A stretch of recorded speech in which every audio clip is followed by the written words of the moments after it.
¿Qué tal? El día de hoy en esta presentación se hablará sobre el perfil psicológico de la víctima. Para comenzar, una breve introducción sobre el que es el perfil psicológico de la víctima. Este es el conocimiento más preciso del perfil psicopatológico de la víctima, así como las circunstancias de maltrato vividas y de los factores implicados en su mantenimiento, por lo que esto puede permitir diseñar programas de tratamiento que pueden ser ajustados para favorecer la recuperación psicológica y romper la vinculación con el agresor tras la larga historia de victimización. Según los datos disponibles del programa de asistencia psicológica de víctimas de género, la tasa de abandonos y rechazos del total de víctimas tratadas no son excesivamente alta al 31%, por lo cual las víctimas más jóvenes tienden a rechazar o abandonar el tratamiento en una proporción mucho mayor al 48% que las de más edades a un 27%. Es decir, que en las víctimas más jóvenes hay un mayor riesgo de permanecer o de volver a la relación violenta, lo que tiende a agravar su situación psicopatológica y esto les impide beneficiarse de una red de apoyo social. La víctima y sus tipos. La víctima, se dice que la víctima es un ser vivo que ha sufrido algún tipo de daño físico o psicológico. En un punto de vista legal, la víctima tiene derecho a través de un proceso penal a la verdad, para que se haga justicia y a la reparación económica de perjuicios. También se menciona que se suceden situaciones en que la persona es víctima por culpa de alguien o por causas fortuitas, como lo que son las guerras, los atentados a terroristas, las enfermedades graves, los accidentes aéreos o accidentes automovilísticos. De tal modo que el análisis de este proceso de categorización en términos de víctima o de protagonista permite entender la relación entre la situación social y su uso y cambio en la manera que se puede nombrar un hecho o significar la propia participación de los actores tales eventos en distintos momentos.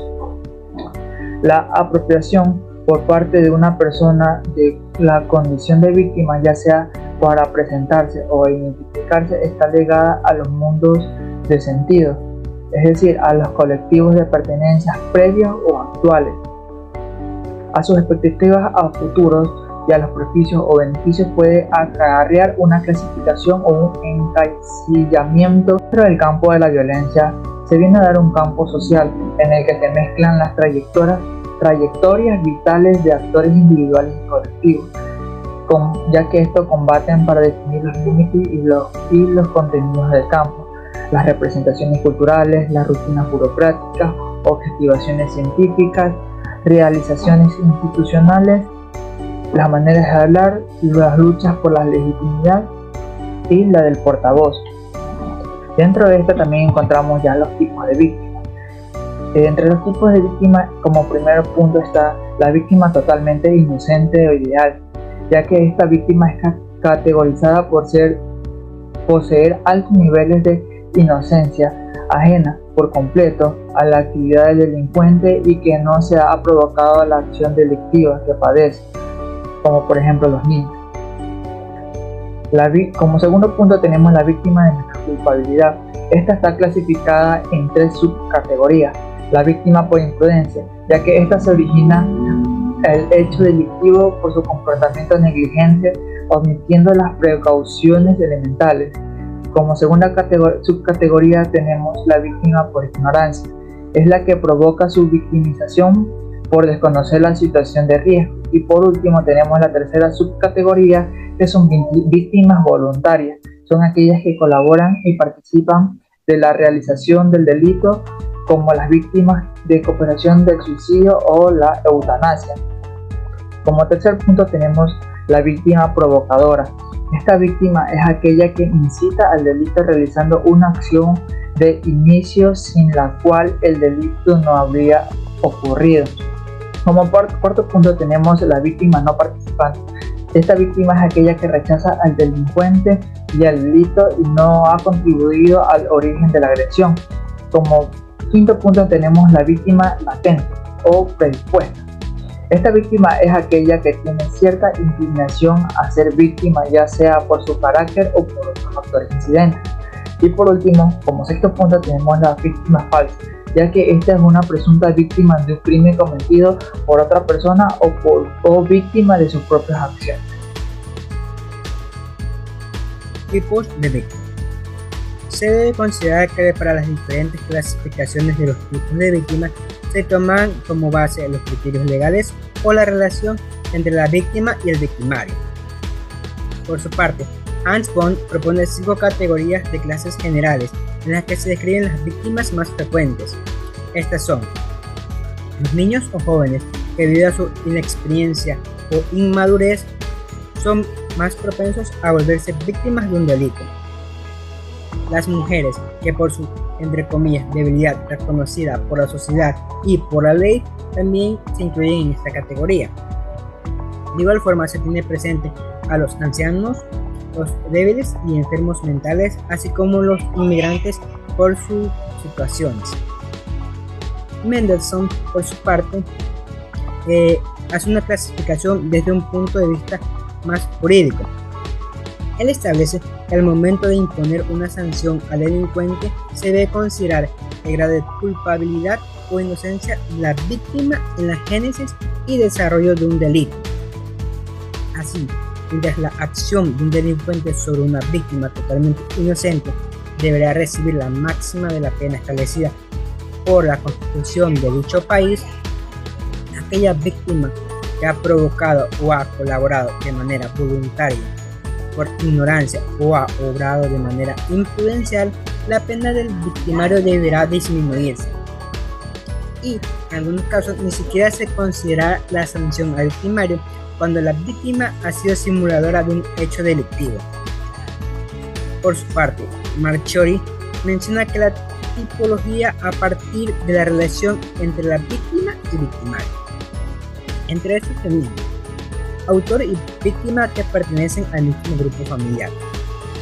Parte de la interacción de la familia y de sus miembros, el ambiente familiar que predomina dentro del hogar. Así, un niño que crece mirando a su padre maltratar a cualquier miembro de la familia o incluso vivir de sus maltratos puede ser más propenso a volverse una víctima o un victimario. Víctima conocida. Esta se refiere al grado de conocimiento entre el autor de un delito y su víctima. Este grado de relación puede ser por amistad, relación laboral o simplemente los dos individuos viven en casas cercanas.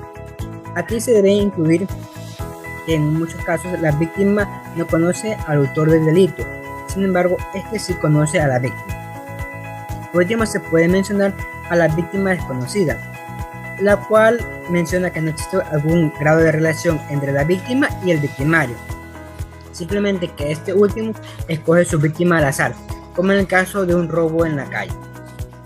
Es importante considerar que esta última clasificación ayuda a comprender por qué la agresión del delincuente hacia la víctima. Perfil de las víctimas de un delito. Existen personas que reúnen ciertas características que las llevan a ser más propensas de convertirse en víctimas de un delito. Estas personas pueden tener un carácter demasiado débil o actuar de forma imprudente, o todo lo contrario, ser demasiadas confiadas. Los factores que se tienen en cuenta en las personas que son víctimas de un delito son factores exógenos o de orden social o factores endógenos que son propios del individuo. Entre los factores exógenos se puede mencionar, por ejemplo, la escolaridad, en donde ciertos delitos como acoso sexual, violación sexual o bullying que producen serias lesiones ocurren dentro de planteles de educación. También se puede mencionar a la familia, como se mencionó hace un momento.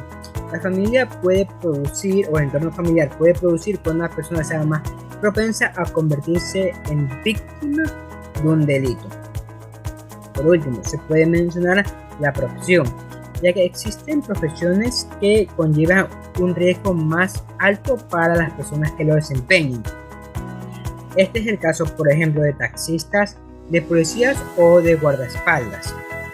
Dentro de los factores endógenos se pueden mencionar la edad, el género o ciertas enfermedades que pueden hacer que una persona sea vulnerable a convertirse en víctima no solo de delitos, sino de accidentes y de discriminación. Asimismo, es importante tener en cuenta los factores psicológicos. Como tercer punto presentaremos lo que es la valoración de la víctima. Dentro de estos también tenemos 3 literales que les vamos a presentar.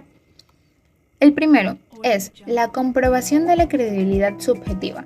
¿En qué consiste esto? Pues bueno, esto exige el análisis de las características físicas o psíquicas del testigo.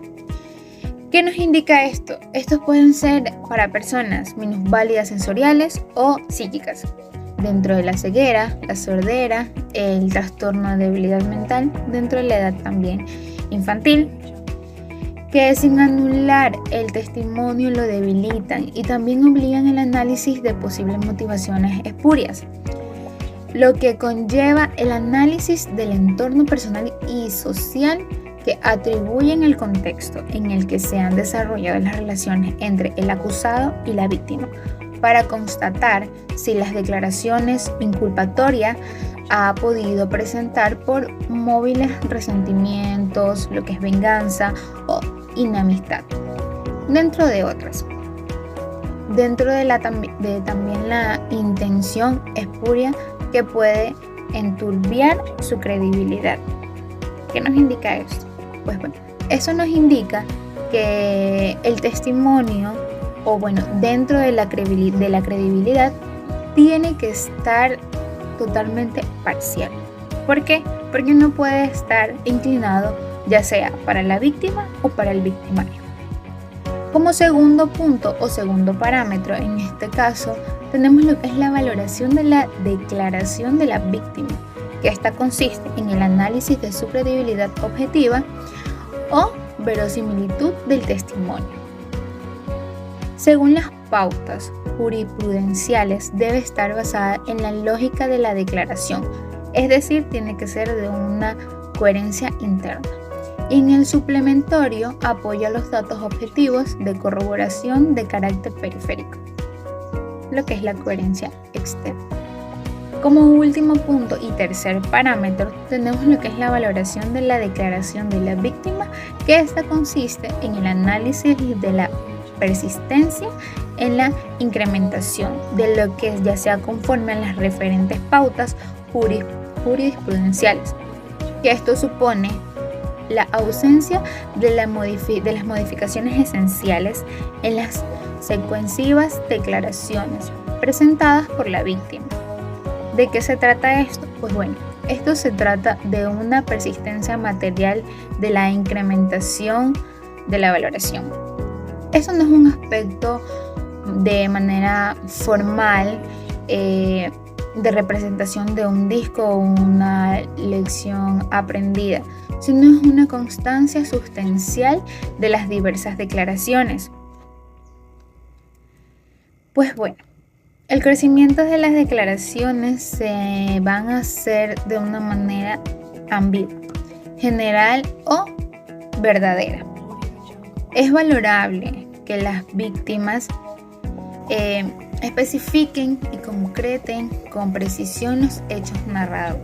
Pues bueno, con las particularidades y detalles que cualquier persona en sus mismas circunstancias sería capaz de relatarlo. También tenemos lo que es la ausencia de las contradicciones entre las sucesivas versiones que se ofrecen a lo largo del procedimiento, manteniendo el relato de las necesidades dentro de las conexiones lógicas entre diversas versiones narradas en momentos diferentes. Dentro de esto también existe una gran relevancia entre las pruebas de carácter indirecto, como lo son lo que es las pruebas que refuerzan la declaración testifical de la víctima. Así debemos de centrar nuestra atención en otras cuestiones que complementan los requisitos jurisprudenciales anteriormente expuestos. Las corroboraciones periféricas de carácter objetivo que apoyan la versión de la víctima. Estas pueden consistir, por ejemplo, desde las lesiones provocadas por el delito, a los testimonios de otras personas que, sin referirse directamente al hecho delictivo, conforman o refuerzan la credibilidad de la víctima, o a los informes periciales que evalúan el estado físico o mental de la víctima. Se trata de delitos que suelen producir lesiones físicas o psíquicas en la víctima, siendo una de las corroboraciones periféricas más importantes y que puede dotar de eso necesario a la declaración de la víctima es suficiente como prueba de cargo para lo que es enervar la precisión de la inocencia del acusado.